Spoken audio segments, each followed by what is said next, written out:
What's good, people? It's your boy Twale, finally back to bring you another Kingdom discussion.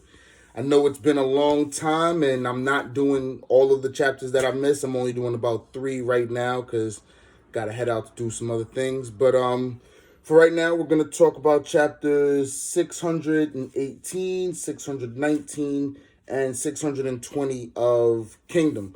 Basically, the beginning of the whole Hou Ken stuff. Of the stuff with the Archer brothers and the beginning of the Hou Ken fight.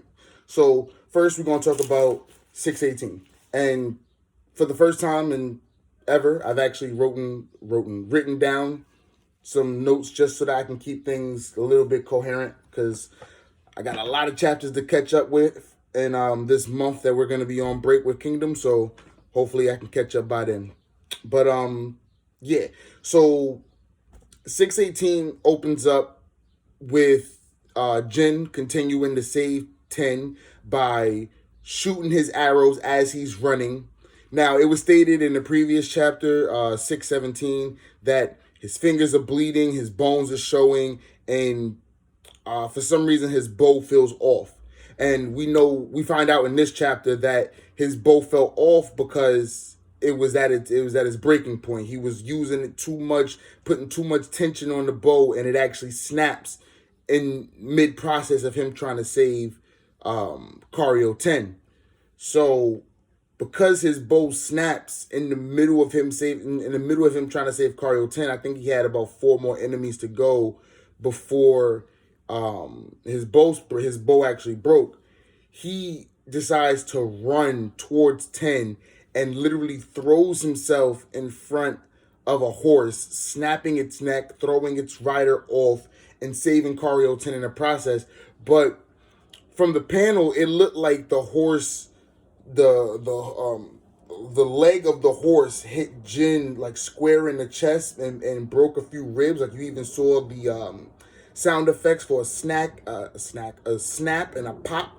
So that led me and many others to believe that Jin had broke a couple of ribs and he might not make it. But everything's good. We know in the late because I am caught up, so we know in the latest chapters that Jin is good, Jin is recovered. But at that moment in time, there was a real fear for Jin dying, and his death would lead to Tan's growth, would lead to Tan stepping up finally, which he does. You know what I'm saying? Jin didn't have to die. Like Jin's near death experience was enough to bring Tan out of the funk and bring Tan out of that, you know what I'm saying, that little bitch mode he was in, because it was 18 days, like, yeah, because he hadn't killed anybody until the last day. So it was 18 days of war, at least, well, more than 18 days, because you got to count everything from Retsubi up until the Shukai plane. So at least 18 days plus of war, and he hadn't killed a single human enemy. But the second his brother's life was in danger, all of that flipped off, and my man is letting off rockets, like just rockets, just Kamehameha waves, man. It's taking off body parts, obliterating heads. You know what I'm saying? It's just crazy the amount of power that this kid has in a bow. I'm used to seeing this type of crazy, like, just one swing of a glaive and it obliterates like seven people, or Uhon, you know what I'm saying, does a spear thrust and it like blows open like a body, you know what I'm saying, like he's so strong it just blows open a hole in somebody. But never have we ever seen an archer just obliterate body parts, just completely disintegrate body parts. So that was really cool to see. It took forever, but it was really cool to see that each of the brothers has their forte. Jin has his mobility and his quickness, whereas Tan has his power and his sturdiness, to where he can just plant himself and just let him loose, to where Jin can be more of a mobile unit. He can, you know what I'm saying, be roaming around and get the same job done. So I like how since Hara is keeping both of them, because if any one of them were gonna die, they were gonna die in this arc. So since Hara is keeping them, it's showing you that we can have a different dynamic even though they have similar skill sets. So Jin can be a mobile unit, like maybe he'll start off as an infantry unit and develop into a cavalry unit like his father, and then Tan can be the stationary unit at the HQ with Ten, and you know what I'm saying, as she picks out and points out points of interest, he can just snipe them now because he's not afraid. You know what I'm saying? He's already killed people, so he's not afraid to take another life. And if he is, and like if he like relapses, all you have to do is let him know, look, every person that you don't kill right now has the potential to kill your brother because he's out there roaming around. He's out there in the thick of things. So I really do like the potential for that dynamic because I'm not, you know what I'm saying, I'm not horror, so I don't know if that's exactly how he's gonna go, but I like the potential for that dynamic to develop. Um what else happens in this chapter? Uh, bu- bu- bu- bu- bu- bu- bu- Jin saves Karyo Ten. His bow breaks. He jumps in front of the horses. He gets his ribs snapped. Oh yes. Besides besides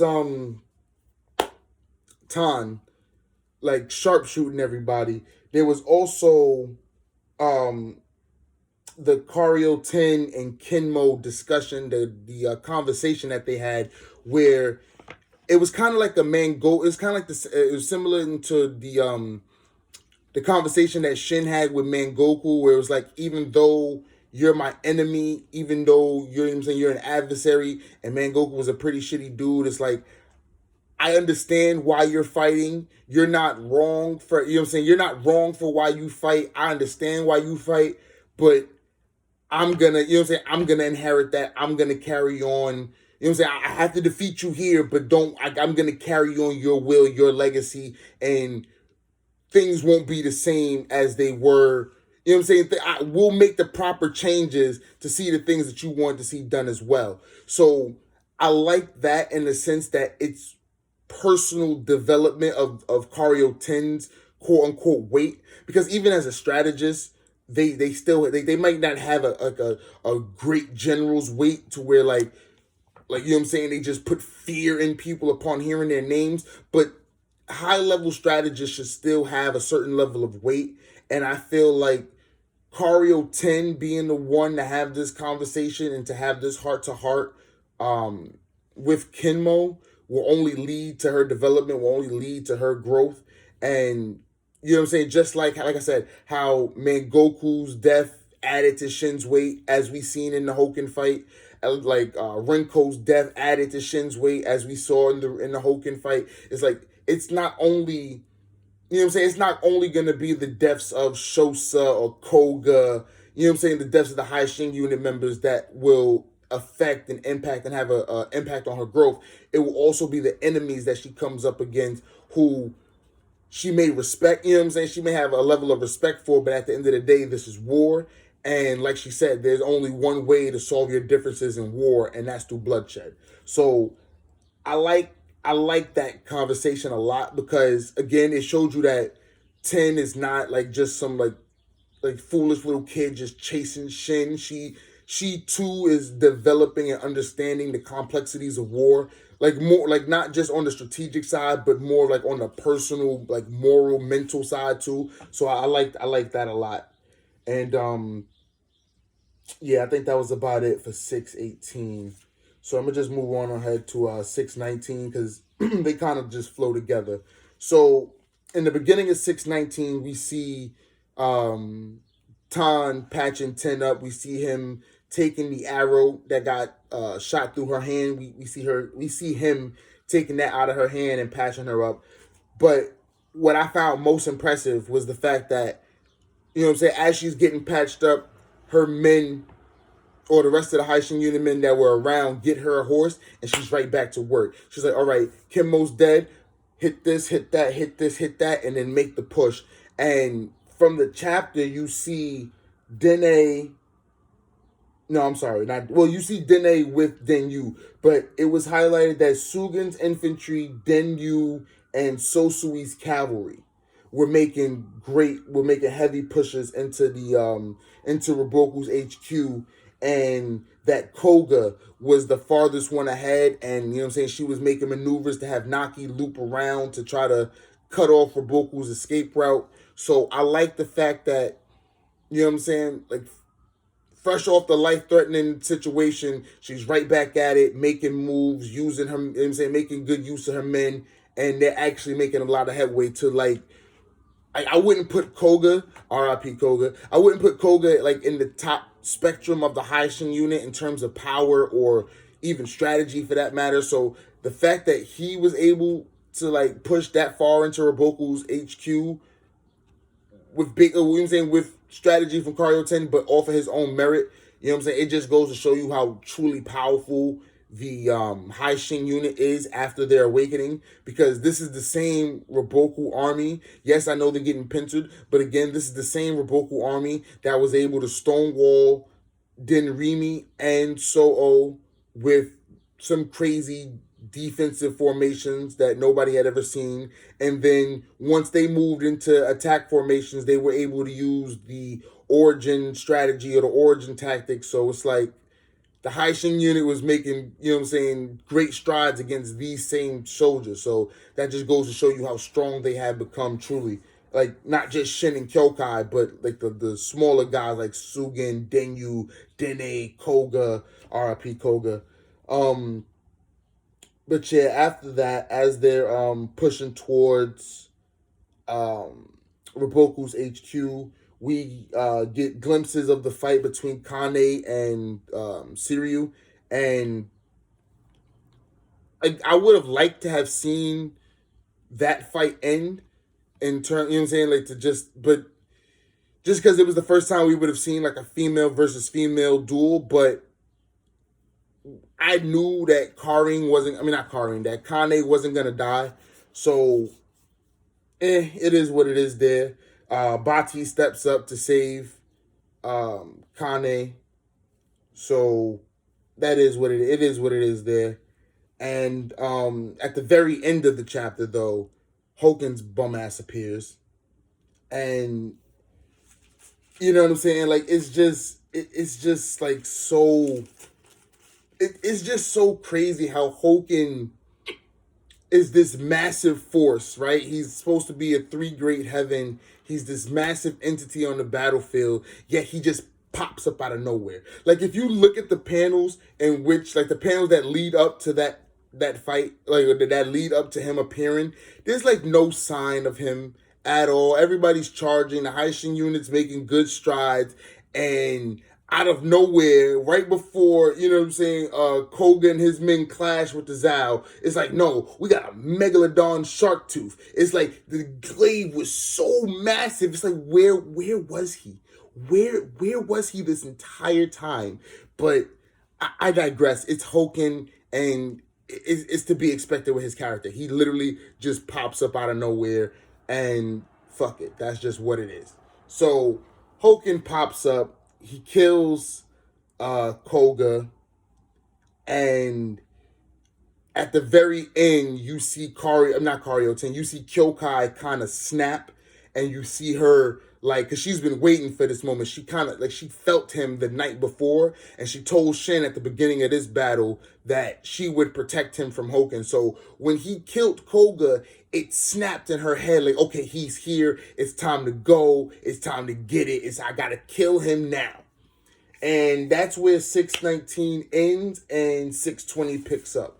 So in the beginning of 620, we open up with Osen, Uhon, Moten, and the rest of the Osen HQ pushing past Fute to escape Banaji's pincer so that they could meet up with the rest of the Denrimi army.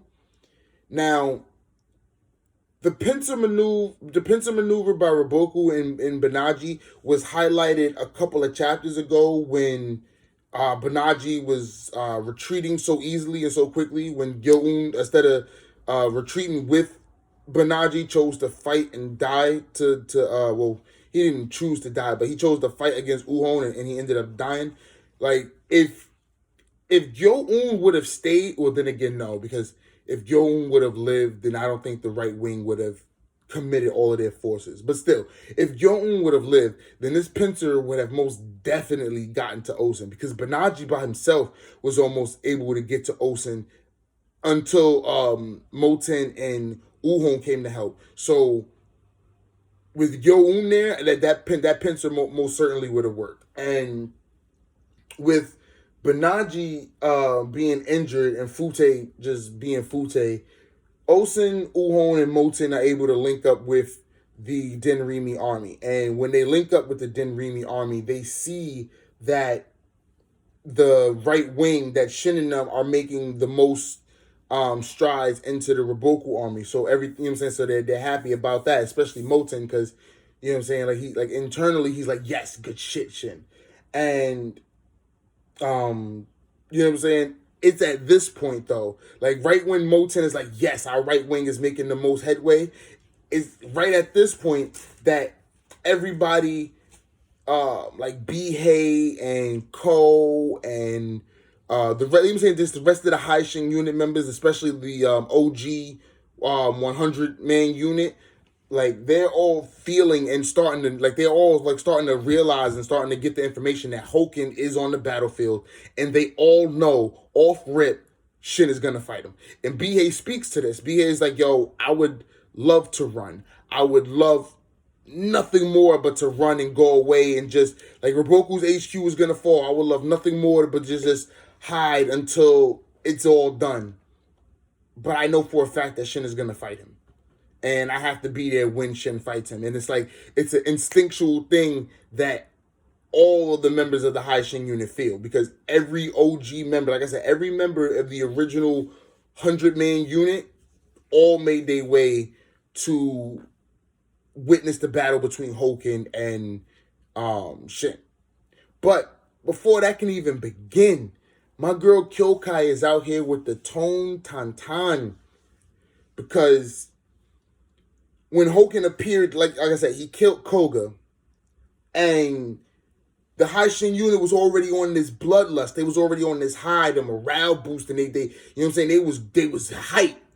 So the Dukio soldiers, well, at least like some of the unnamed ones, make a charge at Hou Ken, and they just get slaughtered. You know what I'm saying? Really quick kill. And then Garo and Gakurai are both just like, they're like tensing and they're seething and then just like, and Sosui and En are trying to like calm them down, trying to keep them like level-headed, like, yo, chill, relax, wait a minute, this is not something you can handle. And you know what I'm saying? They make a good point. It's like, how can we wait any longer? It's like, he killed the Duke, you know what I'm saying? He killed Oki, he killed some of my boys, he killed the Duke. That's most important for them. He killed their lieutenant too, because I think the lieutenant got killed right before the Duke died. So Zhao killed the Duke. They killed the Duke's lieutenant. You know what I'm saying? They just killed a couple of their best friends and brothers and squad members right then in front of him. So it's like, how can we wait any longer? And literally before they make that split-second decision that would have gotten them killed, Tone Tantan, my girl Kyou Kai, comes through with the quickness, yo. With the quickness. Yo, fucking love Kyou Kai. She's best girl. Argue, I don't care. I like your town with too, but Kyou Kai is best girl. So Kyou Kai comes through and she's already in her dance mode, cutting Hou Ken up. And at first, all you see, like in the panels, is like it's black and white. You see Hou Ken swing, and then you see a little, like her little foot. You know what I'm saying? So it's like Hou Ken swings and he misses, and then you see the blood splurt, and then if you look really carefully, you'll see Kyou Kai's foot in like one section of the panel and shit. So it's really showing you that Hou Ken has like the undominable power. Like this dude is just like just power in human body and human form.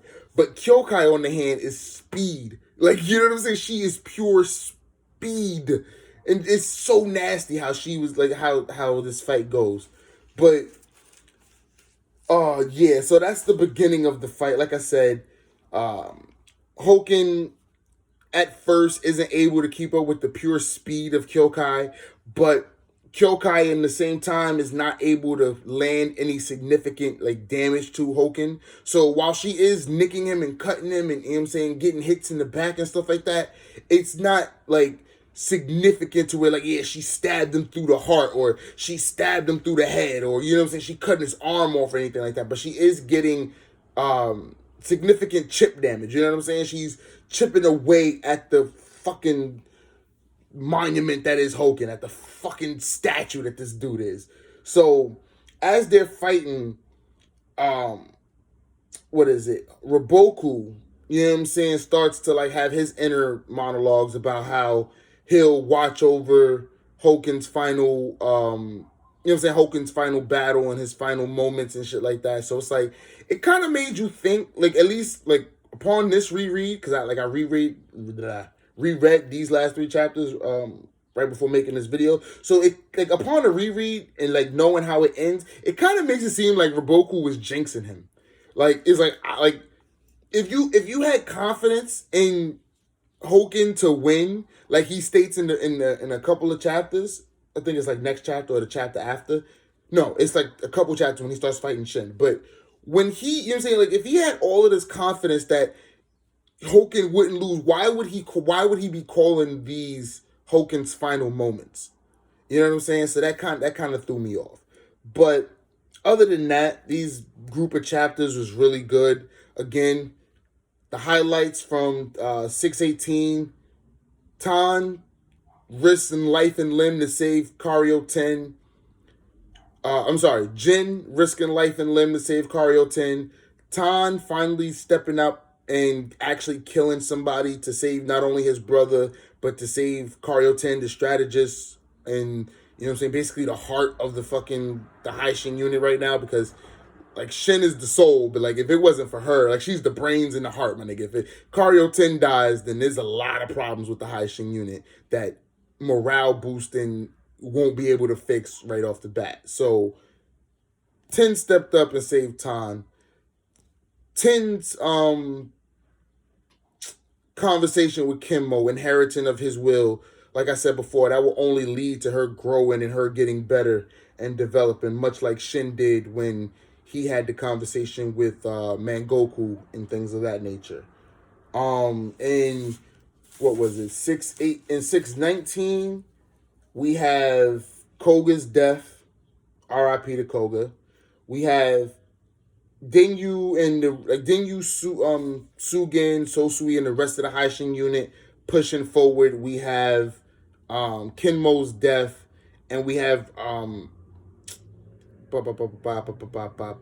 Raboku's HQ being under full assault. And then in 620 we have again RIP Hou Ken killing Koga, killing a few of the Duke men. Osen, Uhon, and Moten escaping from Raboku's pincer and the threat of Banaji. And then we have the start of the Kyou Kai and Hou Ken fight. So that was my review and discussion for chapters 618, 19, and 20. Like, comment, and subscribe, people. And I'll be back for more. Peace.